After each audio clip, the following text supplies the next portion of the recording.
पुढील कार्यक्रम प्रसारित करणारे आहेत जॉयस्मेर मिनिस्ट्रीचे मित्र आणि भागीदार.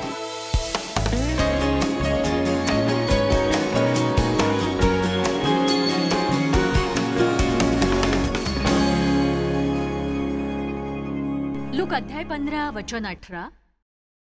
आणि मी उठून आपल्या बापाकडे जाईन आणि त्याला म्हणेन, बाबा, मी स्वर्गाविरुद्ध आणि तुमच्या विरुद्ध पाप केलं आहे. आता तुमचा मुलगा म्हणून घेण्यास मी योग्य नाही, एका नोकराप्रमाणे मला ठेवा.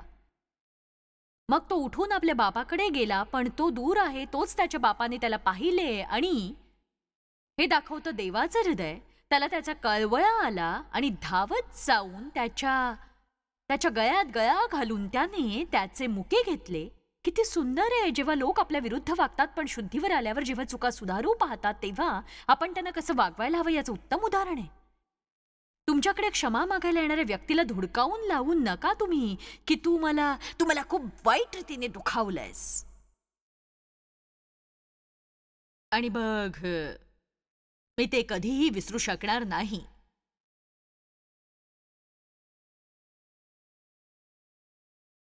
मग मुलगा आपल्या बापाला म्हणाला, बाबा, मी स्वर्गाविरुद्ध आणि तुमच्या विरुद्ध पाप केले आहे. आता तुमचा मुलगा म्हणून घेण्यास मी योग्य नाही. पण बापाने आपल्या दासांना सांगितले, लवकर एक उत्तम झगा, सन्मानाचा झगा आणून याला घाला आणि याच्या हातात अंगठी घाला, पायात जोडा घाला आणि पुष्ट पशु आणून कापा. आपण खाऊ आणि आनंदोत्सव करू, कारण हा माझा मुलगा मेला होता, तो पुन्हा जिवंत झालाय. हरवला होता, तो सापडलाय. आणि मग ते सर्व आनंदोत्सव करू लागले. वचन 25. त्याचा वडील मुलगा शेतात होता. तो जेव्हा घराजवळ आला तेव्हा त्याने गायन, वादन, नृत्य यांचा आवाज ऐकला. आणि मग त्याने आपल्या एका चाकरास बोलावून विचारले, हे काय चाललंय? हा आवाज कसलाय? काय चाललंय? आता मी तुम्हाला सांगू इच्छिते, वडील भावासारख्या लोकांना उत्सव आवडत नाही. त्यांना हसणं आवडत नाही, त्यांना गमती आवडत नाहीत. त्यांना फक्त आवडतं ते रुक्ष, कठोर, टीकाखोर आणि न्यायखोर जगणं. ते स्वतःच्याच विश्वात आणि नीतिमत्वाच्या भ्रमात इतके गुंतलेले असतात की त्यांना वाटतं त्यांच्यासारखी कामं या जगात कोणीही करत नाही. खरं तर मी पुढे जाऊन असं म्हणेन की कित्येकदा मंडळीतल्या अशा वडील भावांमुळेच मंडळीतले धाकटे भाऊ उधळे बनतात, हे लक्षात घ्या.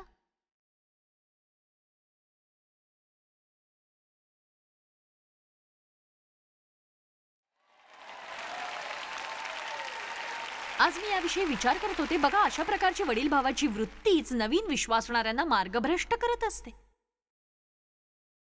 प्रीती अनुभवण्यासाठी आणि आपल्या जखमांमधून पूर्णपणे बरं होण्यासाठी ते येतात. आणि आपण त्यांना देतो काय तर 10 नियम, ज्याद्वारे ते आपल्या गटाचा हिस्सा बनू शकतात. बघा, त्यांचे केस फार मोठे असतील तर त्यांनी ते कापायला हवेत. तिरंगी असतील तर काहीतरी करायला हवं. त्यांच्या कानात रिंगा असतील तर त्यांनी काढायला हव्यात. त्यांनी हे करायला हवं, त्यांनी ते करायला हवं. आपण हे सोडायला हवं. त्यांनी एखादी गोष्ट करणं कधी थांबवावं ते देवाला त्यांना सांगू द्या. दरम्यानच्या काळात आपण त्यांना आलिंगन देऊन असं म्हणायला हवं, तुमच्या येण्यामुळे आम्ही आनंदी झालोत, कारण तुम्ही देवाच्या राज्यात आला आहात. चला, आपण उत्सव करूया आणि तुम्हाला राजेशाही थाटाने आणि सर्वोत्तम सन्मानाची वागणूक देऊ. इथे आगमन होतं वडील भावाचं. बघा, धर्मावर 10 भागांच्या मालिकेचं शिक्षण देणं अद्याप बाकी आहे.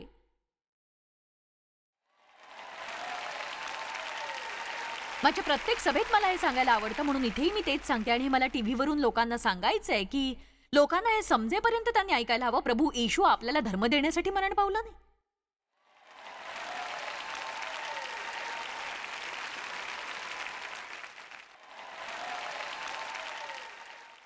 तो यासाठी मरण पावला की आपलं जिवंत देवासोबत नातं प्रस्थापित व्हावं आणि आपण त्याच्याबरोबरच्या मुक्त आणि गौरवी अशा सहभागितेत प्रवेश करावा.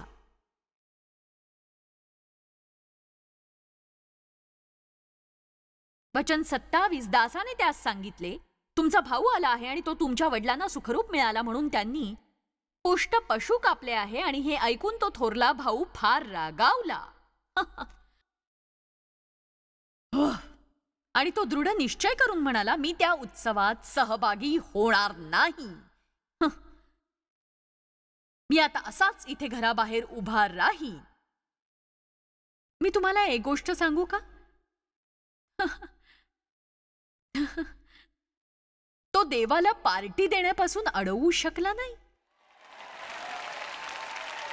आणि तुम्ही देवाच्या पार्टीला जा किंवा नका जाऊ, तो पार्टी देणारच.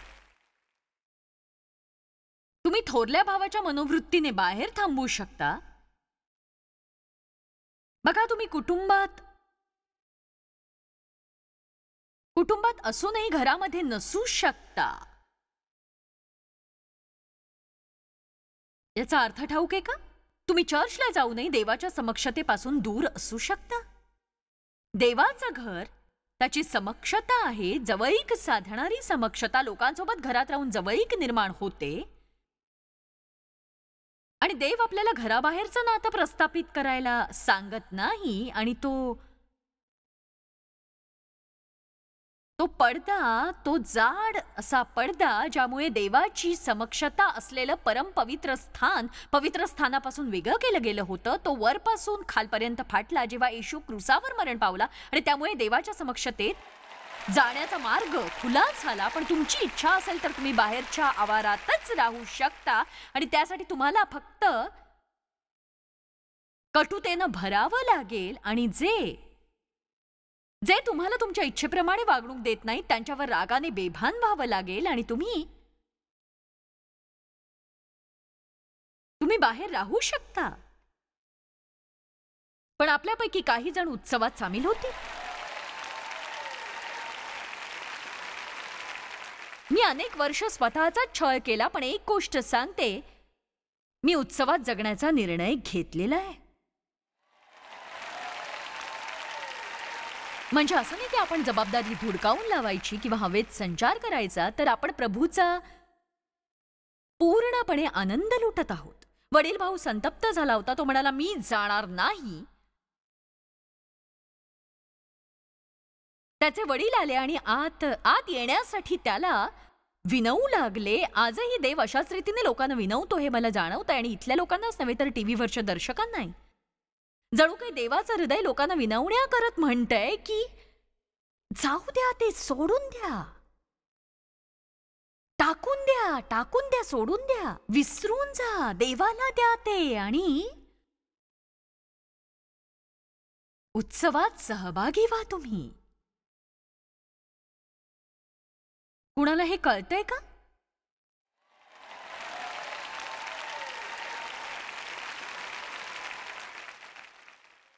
पण त्या वडील मुलाने बापाला असं उत्तर दिलं. तो आपल्या बापाला म्हणाला, मी इतकी वर्ष तुमची चाकरी केली, तुमच्या आज्ञेचा कधी अनादर केला नाही, तरीही मी आपल्या मित्रांबरोबर उल्हास करावा म्हणून तुम्ही मला एक साधे करडूही दिले नाही. आणि तो तुमचा मुलगा आला तेव्हा तुम्ही त्याच्यासाठी.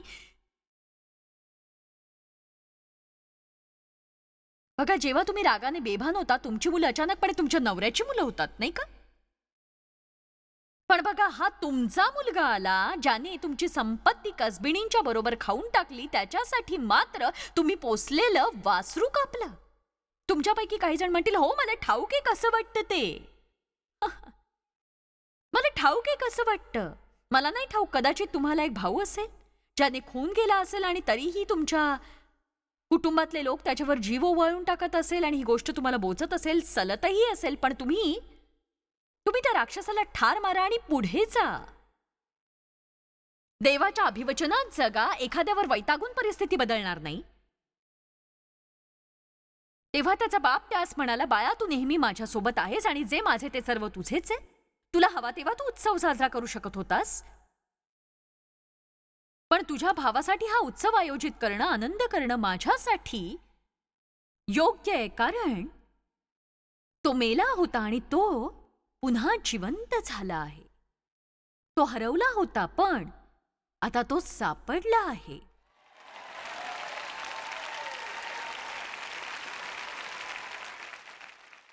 आपल्याला दुखावणाऱ्या लोकांसाठी आपण प्रार्थना करावी असं देवाला वाटतं, कारण ती दुष्ट व्यक्ती देवाच्या राज्याबाहेर असते आणि म्हणून आपण त्यांच्या तारणासाठी प्रार्थना करायला हवी. ज्यांचा तुम्ही द्वेष करता त्यांच्यासाठी तुम्ही प्रार्थना करू शकत नाही, पण ज्यांच्यासाठी प्रार्थना करता त्यांचा द्वेषही करू शकत नाही. म्हणून आपण प्रार्थना करायला हवी. 6 प्रकारे तुम्ही अक्षमाशीलता ओळखू शकता. पहिली गोष्ट, तो मोठा भाऊ इतका का रागावला बरं? कुठली गोष्ट त्याला उत्सवापासून दूर ठेवत होती? तो रागावला होता. तुम्ही रागावून देवाच्या पार्टीला जाऊ शकत नाही. त्याला न आवडणाऱ्या गोष्टी तिथे घडत होत्या ज्या त्याच्या नियंत्रणात नव्हत्या. त्यांच्याशी तो जुळवून घेऊ शकत नव्हता. तो आपल्या भावना पित्याच्या इच्छेच्या स्वाधीन करू शकत नव्हता. तो ईर्ष्याळू होता. त्याच्या मनात त्याच्या भावाविषयी असलेल्या नकारात्मक भावनांचं आणि अक्षमाशीलतेचं मूळ खोलवर रुजलेलं होतं आणि त्याच्या भावाविषयी त्याला जे वाटत होतं ते अचानक कुठून तरी उद्भवलेलं नव्हतं.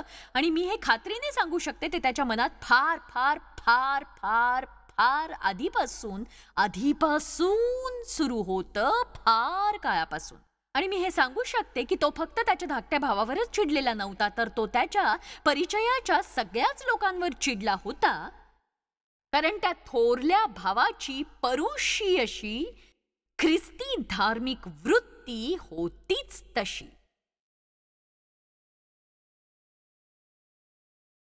म्हणून कटुता घालवा.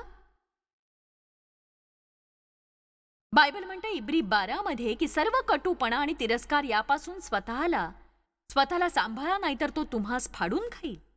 आपण त्या वचनाकडे पाहूया. इब्री अध्याय 12 वचन 15. तो तुम्हास फाडेल. तुम्ही सांभाळीत राहा यासाठी की देवाच्या कृपेला कोणी अंतरू नये, किंवा ज्याकडून पुष्कळ लोक विटाळतील अशा कुणा कडूपणाच्या मुळाने अंकुरित होऊन तुम्हास उपद्रव देऊ नये. म्हणजेच देवाच्या कृपेचा आणि त्याच्या आध्यात्मिक आशीर्वादांचा जर आपण अव्हेर केला तर आपण कडूपणाच्या मुळाने अंकुरित होऊन विटाळले जाऊ. कडूपणाच्या मुळाने अंकुरित होऊन विटाळले जाऊ. मला सांगा, काय होईल जर सिस्टर ब्राउन सिस्टर जोन्सवर चिडली तर? तुमची सिस्टर ब्राउनवर जर प्रीती असेल तर त्यावर मात करायला तुम्ही तिला मदत करा, नाहीतर ती चर्चमधल्या सर्वच लोकांपर्यंत आपल्यातला कडवटपणा पसरवेल. तो थोरला भाऊ कठीण परिस्थितीत होता. तर आता मी तुम्हाला 6 गोष्टी सांगणार आहे. त्या नीट समजावून सांगितल्यावरच मी आटोपतं घेईन आणि मग आपल्या जीवनात काय निर्णय घ्यायचा ते तुम्हाला ठरवायचंय. मी माझं काम पूर्ण करीन आणि मग बाकी सगळं काही तुमच्या हातात असेल.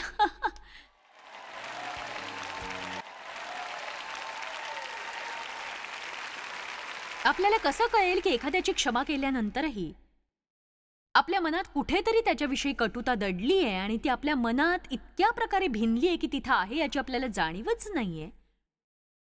पहिली गोष्ट, अक्षमाशीलता नेहमीच हिशोब ठेवते. लूक अध्याय 15 वचन 29. थोरला भाऊ म्हणाला, पहा ही पुष्कळ वर्षे मी तुझे दास्य केले. पेत्र विचारत होता, प्रभू किती वेळा मी त्याला क्षमा करायला हवी?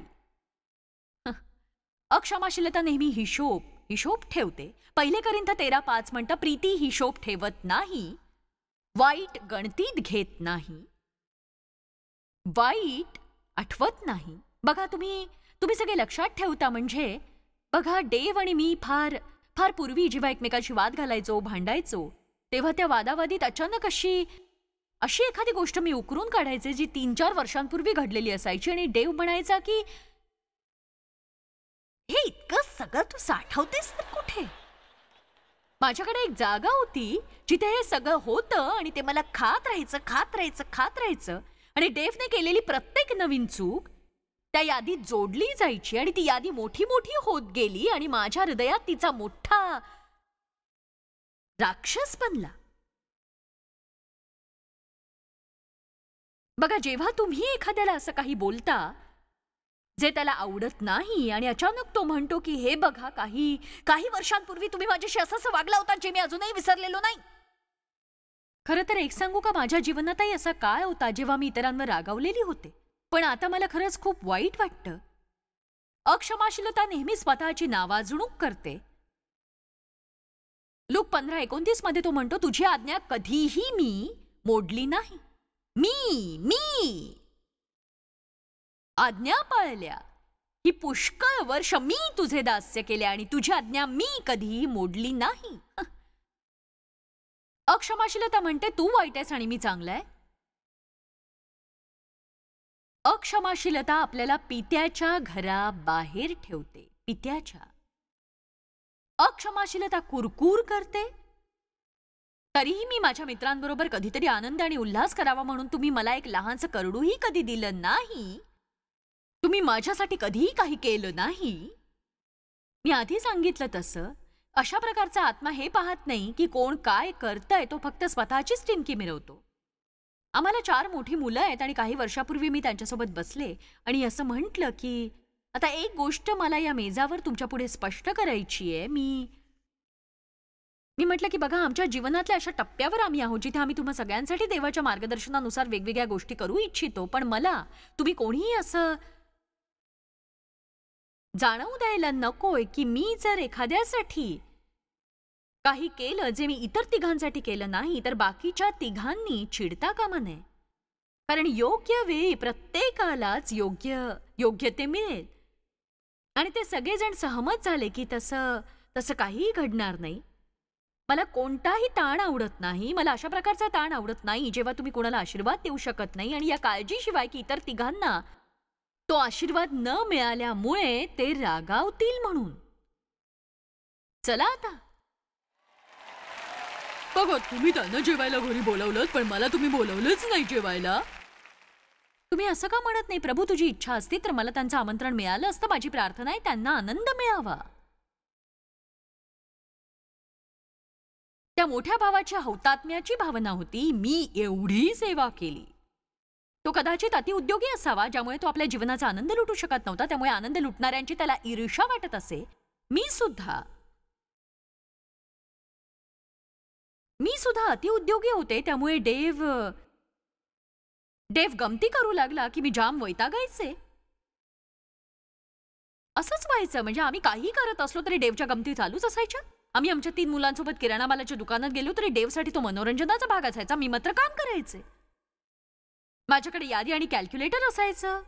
त्यात बजेट सांभाळायची एक मोठी कसरत असायची माझी. आणि इकडे डेव मस्त किराणा मालाच्या दुकानातली गाडी घेऊन मुलांसोबत इकडे तिकडे फिरायचा, त्यांच्याबरोबर खेळ खेळायचा, आरडाओरडा करायचा. आणि माझं आपलं, तुम्ही गप्प बसाल का?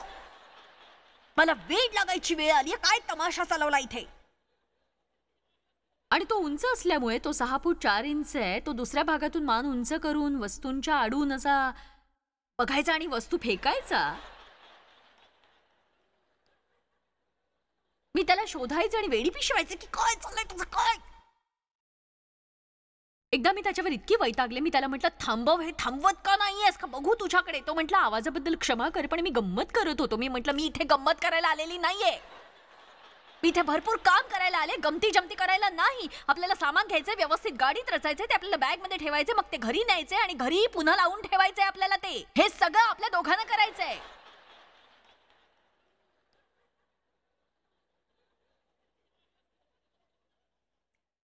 आणि खेदाने मी असंच जगत होते. मी उत्सवात सामील होत नव्हते कारण मी तो मोठा भाऊ होते. कोणी ऐकताय का माझं आज?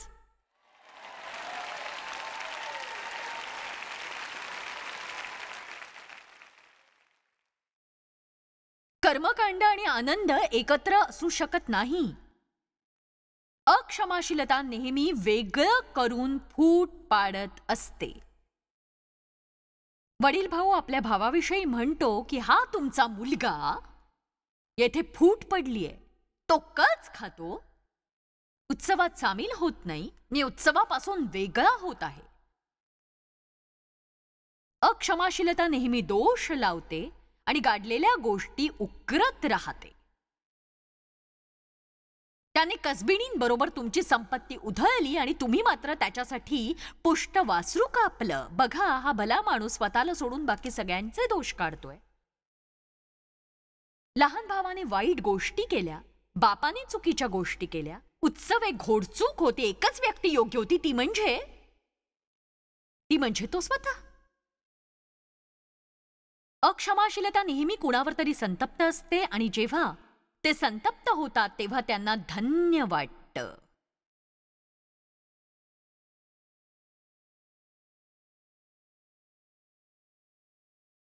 म्हणजे कोणी तुम्हाला दुखावलं आणि तुम्ही संतप्त झालात तर त्यांना धन्य वाटतं, एखादा आशीर्वाद मिळाल्यासारखं, आणि तुम्ही सुखावता. क्षमा करायला शिकेपर्यंत मलाही अगदी तसंच वाटायचं. क्षमा करणं हा एक निर्णय आहे, ती एक भावना नाही. तुम्हाला छळणाऱ्यांसाठी प्रार्थना करणं हा एक निर्णय असतो, पण यात तुमच्यासाठी आरोग्यदान आहे. आशीर्वादच द्या, शाप देऊ नका. म्हणजे त्यांच्याविषयी चांगलंच बोला, वाईट नव्हे. आणि जे तुमचं वाईट इच्छितात त्यांचं भलंच करा. तर आज मी तुम्हाला उत्तेजन देऊ इच्छिते एक निर्णय घेण्यासाठी, क्षमाशीलतेची जीवनशैली आत्मसात करण्याचा आणि खेदभावना जुगारण्याचा निर्णय.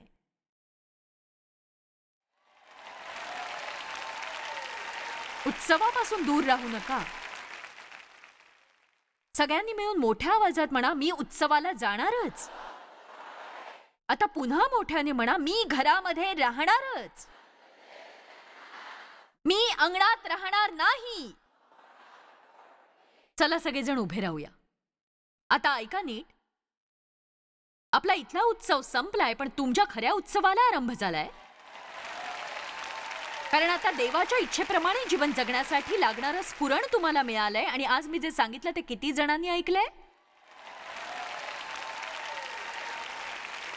लक्षात घ्या, जरी तुम्ही हा निर्णय घेतला तरी तुमच्या भावना लगेच बदलणार नाहीत. ज्यांनी तुम्हाला दुखावलंय त्यांच्या विरुद्ध बोलणं थांबवा. त्यांनी जे केलं त्याविषयी बोलणं थांबवा. त्याविषयी विचार करणं थांबवा. त्यांच्यासाठी प्रार्थना करा. तुम्ही असं केल्याने तुमच्या भावना बदलायला फार काय लागला नाही, हे तुम्हाला कळेल. आणि हे पक्क लक्षात ठेवा की देव असं काहीही सांगणार नाही ज्याने तुमचं जीवन आशीर्वादित होणार नाही. हे लक्षात घ्या. समजलं तुम्हाला हे? देव असं काहीही सांगणार नाही ज्यामुळे तुमचं जीवन चांगलं होणार नाही. पित्या, मी प्रभू येशूच्या नावाने प्रार्थना करते, जे आम्ही ऐकलं ते करायला तू कृपा पुरव. आज आम्ही तुझ्या मार्गाने चालण्याचा निश्चय करतोय आणि क्षमा न करण्याचा मूर्खपणा करून तुझ्या समक्षतेतून दूर जाणं टाळण्याचा निश्चय करतोय. आम्हाला घरात यायचंय, तुझ्या समक्षतेत जीवन जगायचंय, उत्सवात सामील व्हायचंय, तुझ्या इच्छेप्रमाणे वागून आनंदी जीवन जगायचंय. त्यासाठी आम्हाला हवी आहे तुझी कृपा. फक्त कृपा. कारण तू जे सांगतोस ते करण्याची शक्ती त्याद्वारेच आम्हाला मिळेल. आणि त्याबद्दल तुझे धन्यवाद प्रभू येशूच्या नावाने. आमेन. माझा वेळ चांगला गेला, आशा आहे तुमचाही गेला असेल. तर जेव्हा क्षमाशीलतेची कमतरता असते तेव्हा तुमच्या जीवनात कटुतेचं बीज अंकुरित होत असतं आणि मग त्याचा वाईट परिणाम आपल्या जीवनातल्या देवाच्या समक्षतेवर दिसून येतो. आपण आपल्या हृदयातली अक्षमाशीलता ओळखायला शिकायला हवी आणि हे महत्वाचं आहे. आपण इतरांना क्षमा करायला हवी आणि देवापासून क्षमा मिळवायला सुद्धा हवी. तुम्ही आपल्या जीवनात पापक्षमेची चाचणी उत्तीर्ण व्हावी म्हणून देवासोबत काम करायला शिका. जेव्हा तुम्ही एखाद्याला क्षमा करायला हवी अशा परिस्थितीत असता तेव्हा तुम्ही त्याला क्षमा करून लगेच मोकळे व्हा. स्वतःवर दया करून त्यांची क्षमा करा. आठवड्यातून अनेकदा कुणावर तरी रागावण्याचे आपल्यावर प्रसंग येत असतात आणि त्यातूनच कटुता आणि वाद येत असतो. पण आपण नेहमीच स्वतःवर दया करून इतरांना क्षमा करायलाच हवी.